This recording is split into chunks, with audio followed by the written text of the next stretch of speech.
Hey everyone, and welcome back to Ticket Stubs and Popcorn, the show where we take an actor that we like, maybe even love, and talk about what we feel are their top three performances. I am Frank. And I'm Peter. And I have a question for you, Frank. Okay, look at this is another thing that he does. Yes. Sometimes I do it. We'll like interrupt each other and ask a silly question for the end. What is plaguing your... Is it a silly question? They're all silly questions. Yeah, Isn't I guess every question in the a grand silly scheme question? of things, Exactly. is it important? Every word's a made-up word. That's right.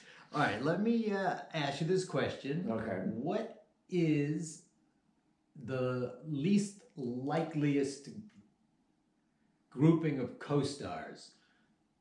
Like a strange combination of co-stars in a movie. That's already happened?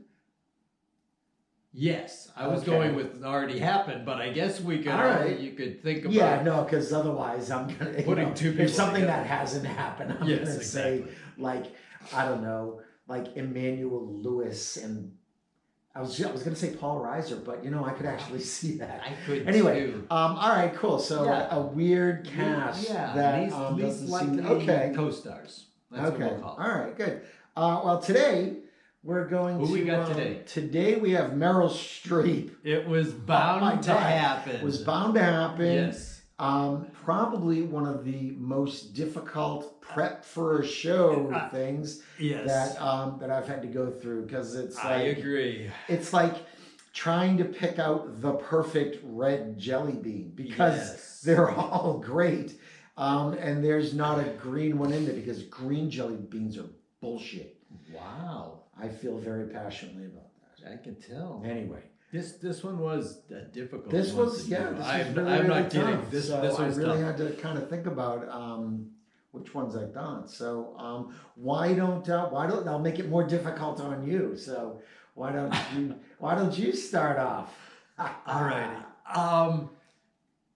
Oh man, what can you say about Meryl Streep? I mean, there's a part of me that likes to think that in real life she's like a I know exactly what you want to say. Witch. Oh, but I don't think that's the case. I don't think that's the case either. This is tough. All right. In the body of work, it's huge, and there is so much to pick from, so much to consider. All right. Okay. Dive in. All righty. I really struggled with this one. So there are so many things. Yes. Wow. All righty. I just had to say, all righty, let's not overanalyze. Let's just go with your three favorite performances. Everyone in the world now is yelling, just tell us your first one. I've forgotten and I'm stalling for time. My first one is, and it may not be like an obvious one, it's a movie called Ironweed. And she's phenomenal in it. She and Jack Nicholson are teamed up together, and I'll just tell you right now, it's not a feel-good movie. No, it's a rough one. I can't remember that one. It's set in the Depression. Both alcoholics. Both alcoholics. Homeless, kind of depending on the kindness of strangers, sort of thing. And it's rough, but she's unbelievable in it. Yeah. You see her. This I'm gonna say middle 1980s. Yeah. Mid 1980s. Yeah, that sounds about right. It's Ironweed is a novel by William Kennedy, and that's the movie, and it's set like in Albany, so it's not even like a great destination place and go, well, at least the backdrop is good. No, it's dingy. It's Depression era. There's just certain parts of town where they're kind of relegated. It's just where everybody's soup kitchens, that sort of thing. And she has a look to her. She looks rough. She looks rough. She has like her voice. It's her voice is rough and it's kind of coarse. she has a shuffle to her walk. I mean, it's tremendous acting. Yeah. And Jack Nicholson's, he's pretty good. He ain't bad either. But boy, there are more glamorous roles. There are, bigger named ones sometimes that people always pick. And I considered all of them, but this performance just she's filled with guilt, because she has this drinking problem and it's overtaken her life, but the depression's also overtaken her life. The Great Depression, not just her own inner depression, and there's a lot of guilt there, and it's just tremendous. Yeah, she even sings in the movie because she needs. She does have a scene where she kind of almost sings for her supper in a way. She goes into like a club, not a club, but she goes into like a restaurant, and she just kind of has a nice little reminiscence to a time when she could sing a little more carefree, but it's a different situation now, and it's just a wonderful performance. Can't say enough. Is it a little down? Is it a little depressing? But it's the performance. Yes, it sticks with me. Just excellent. All right. What's next? Another one. This is another one that's it's another darker, heavier one, and it's The Hours, which is a Virginia Woolf themed story, and it follows 3 different women, 3 different time settings, 3 different stories, but there is a thread that connects them. And the Meryl Streep character is actually the most recent one. That's set like 2001, 2002, something like that. And she's avoiding things too in her life. This, she works for a publishing company, I guess, but that's not even the important thing. She kind of fills her day and her time with wanting to throw parties, wanting to buy the flowers, fix the apartment up, inviting people over. Very like she's kind of superficial. Stuff. She's filling her life with this sort of a thing. She's been taking care of, going to visit every day. It's set in New York City, so she leaves her nice apartment, her nice condo flat sort of thing, and she goes and she checks in on an old short-term relationship flame she had many years earlier, but she's been a long-term and supportive friend of this person, and that person is dying of AIDS and maybe something else in conjunction, maybe cancer. This person's not doing well, and they also have some emotional problems. But Meryl Streep, I think, seems to just be avoiding life, her own life. She has a committed relationship with a partner, but you don't even see any real relationship with the partner because she's just kind of coasting through life. And she's just the friend that's dying is getting a big award that evening, and so she's hosting the after party, and so that's what's kind of taken up her time. But she goes and visits, and then there's other stuff that's going to go on, and that's the story kind of interweaves and goes back and forth with the other 2 stories, which have nothing to do with Right. Meryl Streep's character, but she's just she's tremendous. You can see, you know, there's a concern for her friend. There's you know, a love there, and she'll go back in her mind and examine the fact that she hasn't really been happy since one summer out on Cape Cod, and it was the summer that she spent with this friend of hers, and you know, she's had success in business, you know, professional business, that sort of thing. Later, she as a single woman, in the past, say 20 years or maybe even more earlier, she adopts a daughter. So there is like a daughter in the movie, but there's not much connection sometimes, other than they have to just help her get the apartment ready to throw the party. Right. Yeah. You know, get the plates ready and move the chairs and blah blah blah. But she just busies herself with this as opposed to living. Yeah. And it's a wonderful performance, and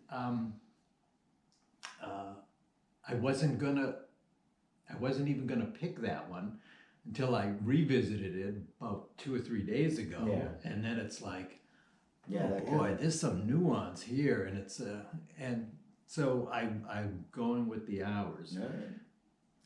Number 3. The third one,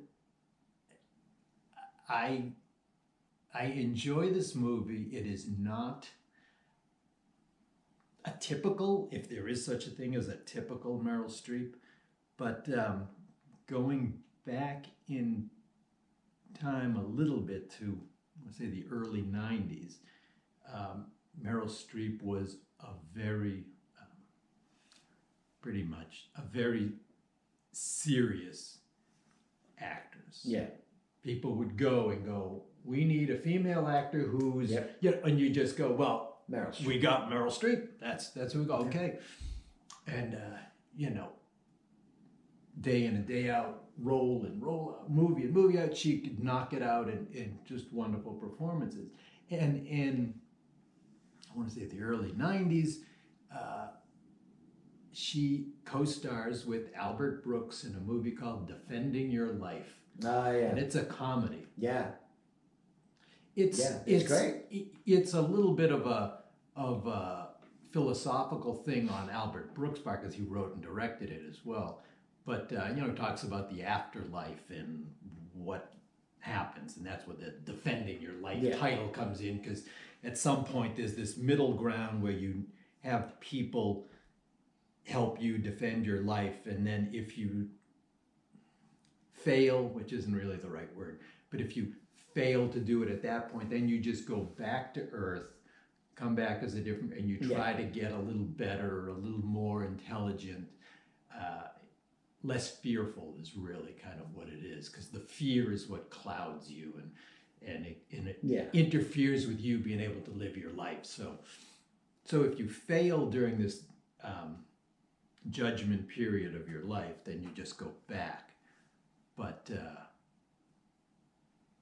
if you succeed in this judgment, then you stay there, and it's perfect, and you get smarter, and you get to see more and understand more. So that's what that part's going on. But so the Albert Brooks character goes there, and he has a car accident. That's why he's dead, and he's there, and he meets the Meryl Streep character. But Albert Brooks's problem is that he's fearful. Yeah.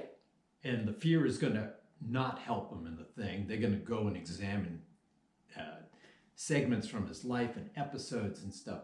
And but Albert Brooks is more concerned, like, oh, I didn't give enough to charity. I could have done a little more. And that's really not what it's about. But he sees a nice contrast. He sees Meryl Streep, and Meryl Streep is luminous in this movie. She's got this glow to her all the time. Does. She's just she's personification of take a risk, enjoy life, you got it. Do it all. And she's just everything. And she also loves the fact that you can, during this short amount of time during your trial, whatever your judgment period, you can.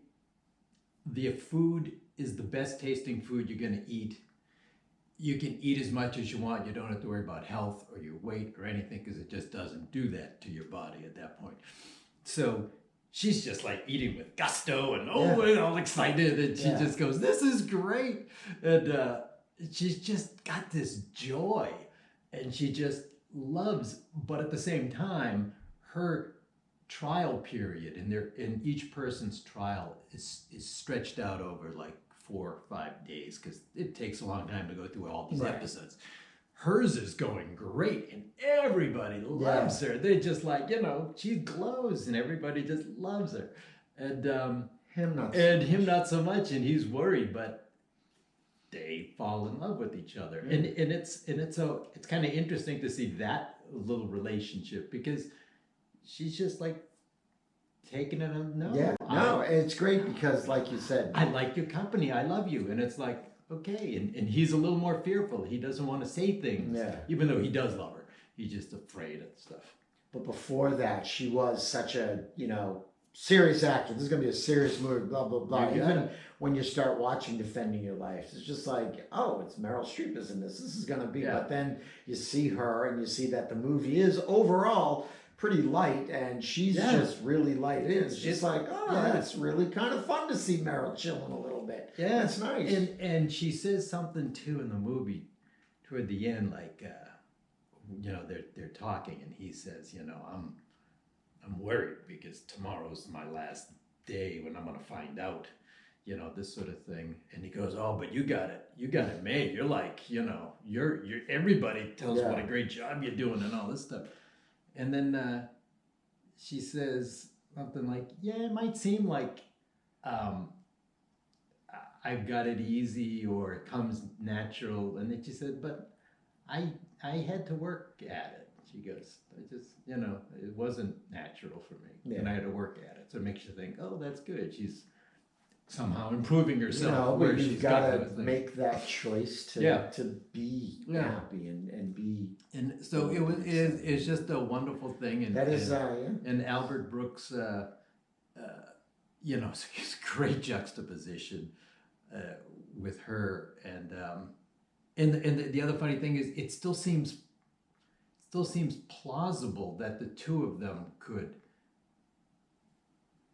find each other and enjoy each other's company and fall in love. And on the surface, especially at that time, you'd go, I don't know how these two gonna really make it up. And it's great, but really good choice. That's just like a testament to Meryl Streep. Yeah, so she can do so much. I mean, really, she can. I mean, she can do it all. And I think that was like one of the first, like, I don't know, testing ground, maybe, in a way that's going to be more of a straight comedy. Like, I think she had just finished maybe Postcards from the Edge, which has some comedy in it, but it's not a straight comedy. The other one is pretty more drama film. Yeah. So cool. That's what I got, and I will reiterate, her body of work is tremendous. So we don't no overlapping. I figure. I mean, she's got like 100 movies to pick from, and I think you could pick any 3 movies, and as long as she's in it, you'll probably be okay. But no, I agate it. My list on this one changed so much in the last 48 hours. It just kept going back and forth because anything you mention, you'll go, that's great. Great. Mine, what you got? So, hey everybody, please remember to like and subscribe. Find us on Instagram and Facebook. Yeah. My 3 are, they're all fantastic. First one I'm going to go with is Adaptation. That was my number 4 or 5. Yeah, that one was really, the one that got bumped. Really up. great. She's usually good. playing these characters who end up sort of being sympathetic in one way or another. You know, they're either, I mean, maybe not in The Devil Wears Prada, but in a way, she kind of is at the end of that. That she's, you know, she's a human being at the end. Yeah. So, but yeah, in Adaptation, she just kind of deteriorates. You know, she's trying to write this article, she's learning a lot, and then her focus gets shifted. She starts doing, you know, more drugs, and she just sort of starts getting into the seat. She's making the big mistake that a reporter shouldn't be making, and is becoming part of the story. You got it. And it's so it ends so again, another, you know, Charlie Kaufman movie, and you know that it's going to be a wild ride, and it's one of those few Meryl Streep movies that I watch and I'm like, I don't like her very much at all. I just why are you being a jerk, lady?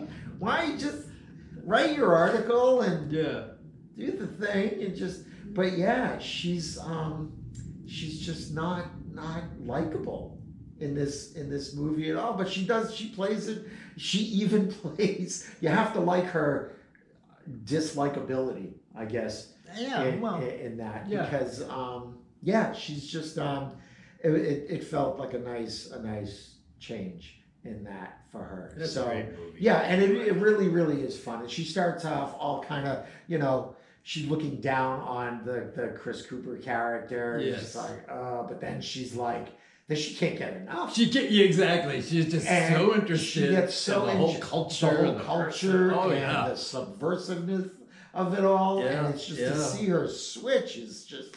It's a delight to watch. It really is an amazing portrayal of Susan Orleans. So, and I'm not sure how she felt about that. I don't know. It's weird when there's like a real life character, but then there's like, okay, how much did Charlie Kaufman mess around with I remember it because the thing is based on a New Yorker article, and I remember reading the New Yorker article. And then I hear that there's a movie coming out, sort of kind of based on this article about this orchid thief. It's just so weird, exactly. You know? So like, what? There's a like, movie about all right, this what is, now? Yeah, exactly. Because it's really, you know, and then of course things completely go off the rails at the end, and it's just nuts. And Nick Cage in that is actually a lot of fun to watch. That's actually one of my favorite Nicolas Cage movies. Yeah, so I'm sure we'll end up revisiting his role in that at some point. Possibly. So there's that. My next one would be Julian Julia. She is just so much fun to watch in that, and she is having as much fun portraying Julia Child as I think Julia Child did cooking every day. It was just so, and you're rooting for her the whole entire time. Oh yeah, and she's just so nice, and the relationship between her and Stanley Tucci, it's just like you just watch those two and you're like, oh, that's such a nice little married couple. It's so delightful. My only problem with that movie is that there's the Julie side and there's the Julia side, and Amy Adams, who's the Julie character, is wonderful. We've even done an episode with her, and just, you know, she's a great actress.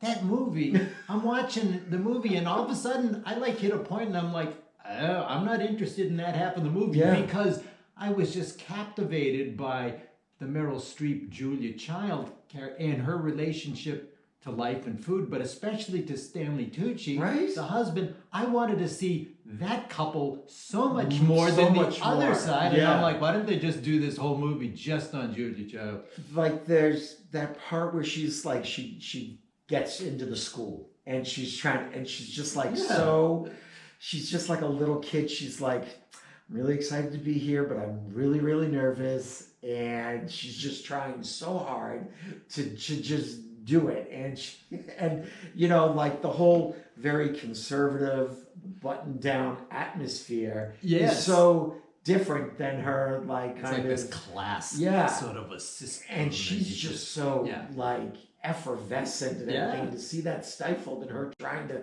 keep that bottled in is just her body language in that is just so fantastic. It's just it's just this exuberant joie de vivre that she's got when she's in life with her husband or cooking anything. So beautiful. And then my third one will be a series of unfortunate events. Okay, alrighty. She's got a little bit in that as, Aunt Josephine. And the woman is crazy. And seeing Meryl Streep, I remember sitting in that movie with the kids, and I remember seeing her, and I'm just like, oh my God, this will be amazing. This will be so great. Because I didn't, there was so much other stuff going on with the promotion of that movie but it was just like, holy crap, she's in this, and this is awesome. And we're going to have fun. And she's so, no, I don't have any doorknobs, because, they might fall and shatter and a piece go in your eyes. She's so terrified of absolutely everything. And she's like, don't stand near the refrigerator. If it fell, it would kill you. And the kid's just like, why would it fall? Exactly. Why would it just fall? And she's inviting the kids in. She's like, oh, be careful. And they're like, what? They're like, well, you might trip over the threshold and you might fall and break your teeth or something. She's just so crazy. And it's just really funny and fun. And it's nice to see, again, someone who's so associated with, serious portrayals and serious roles and such a great dramatic actor, to see her in something that's just, quite frankly, hilarious. It's just, it's a nice change.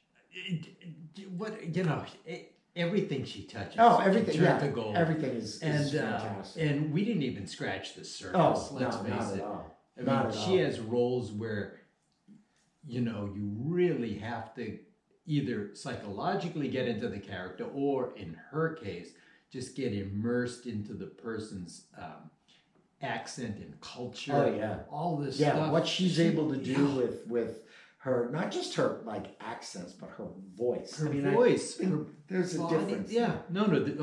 So there is. Yeah. So it's and even just body language, how you stand, how you move, and I know it's got to be a lot of work. Oh yeah. But there are times she just makes all this stuff look seem effortless. Yeah, completely. Completely. And just believable. You're watching a movie and then you're like, nope, she's Margaret Thatcher right now. Yeah. And it's not Meryl Streep, or or whatever the movie is, or this different time period. I wish we could do an hour. I left so many on my cutting room floor just to get for this one. So good. It changed so many times, and I'm glad that you picked Adaptation, because that was one of those. And then you mentioned Devil Wears Prada. That was another one that was in for a while, and then that started small bumping one up. where she acts with her daughter in Ricky and the Flash, where her daughter Mamie Gummer is in it, and you're just seeing her working with her mom. It's just like, oh my God, and she was fantastic, by the way, in that. The daughter was great. Yeah. And so again, we could just go, and then there's this, and then there's this, and then there's this. So, exactly. So Meryl Streep, absolutely fantastic. So. Yep. You won't hear a bad thing from us. Well, you may hear one from him. He just likes to be that way. You had a question. Unlikely. Yes. Unlikely co-stars. A weird teaming up, a strange combo of things. I would, maybe something like and maybe the only reason it's sort of more present of mind is because it's, I've seen it recently, is Murder on the Orient Express, the new version. It's really interesting because whenever that gets remade, it's almost like a Love Boat type movie where because you're going to get actors of the day. Yeah. So you've got folks in this most recent one. You've got Daisy Ridley, and you've got Josh Gad, and then you've got the sort of usual sort of suspects. Yeah, exactly. You know, Johnny Depp, Michelle Pfeiffer, people that you haven't really seen together before, but okay, sure. Yeah. So, I'd say that it's not a weird kind of pairing, but it's just like, oh, that's like, all right. So we've got Judi Dench and Josh Gad. That's a strange one. Yeah, that's weird. So one of those sort of ensemble type of things, but there's kind of more going on. I mean, there's a lot of great ensemble casts that just like kind of work great together. And a few times though with those big ensemble casts though, you could say, oh, there's some really strange combinations of people, but sometimes in those big ensemble casts, two people aren't even in the same scene ever because there's just so many other things going on. What are you thinking? Oh, I thought of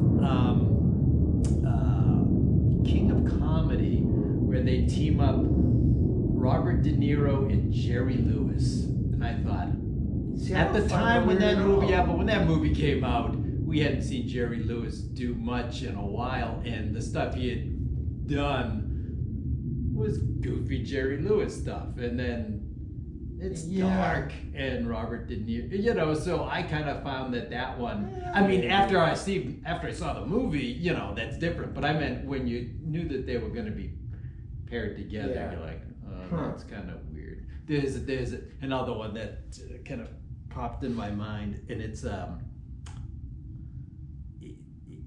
just a weird one on paper, and then you watch the movie. If you do want to watch the movie, it could work out because it doesn't really matter sometimes. But there's a movie, it's a Western. It takes place earlier though. It's like after the War of 1812 or something like that. But late 1940s. It's a John Wayne movie, and he's teamed up with Oliver Hardy. And you're like, well, why? Huh? Why did they put Hardy of Laurel and Hardy in this movie? Yeah. Because they figured, all right, let's see what happens. Who knows? He's popular, let's put them together. It's like those old cartoons, or when they would bring the Harlem Globetrotters in to help solve Scooby-Doo with the Harlem Globetrotters. Yeah, or you'd send the Harlem Globetrotters to Gilligan's Island. Yeah, what is this? What is that? So, yeah, that's pretty weird. Anyway, hey, let's do the bucket. Harlem Globetrotters visit Gilligan's Island. And the funny thing is, the Globetrotters get off the island. Yeah, and nobody else Castaways are still there. Harlem Globetrotters are like, yeah, we're going to leave these guys here. We're done. This will be fun. That'll be a good one. We take a look-see. Yes, I agree. Right. I agree. Cool. Hopefully I won't agonize as much seriously over this one as I did today with Meryl Streep, or the last few days of Meryl Streep. Hey folks, thanks for watching. Please remember to like and subscribe this video, and check us out on Instagram and Facebook, and we'll see you next time. Take care. Bye-bye.